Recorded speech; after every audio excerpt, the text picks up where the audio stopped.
আসসালামু আলাইকুম।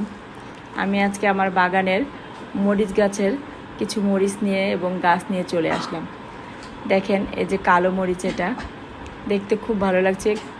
মরিচগুলো আবার পেকেও গিয়েছে। কালো মরিচ পাকলে লাল হয়, এটা কি কেউ কখনো জানেন? তবে আমি জানলাম গাছ হওয়ার পরে। তা যাই হোক, এই যে দেখেন এটা হলো সাদা মরিচ, তবে এটা পাকলে না অত একটা লাল হয় না। এখানে প্রচুর ফুল আসছে এবং মরিচও ধরেছে। সাথে কত সুন্দর মরিচ, দেখেন অনেক মরিচ।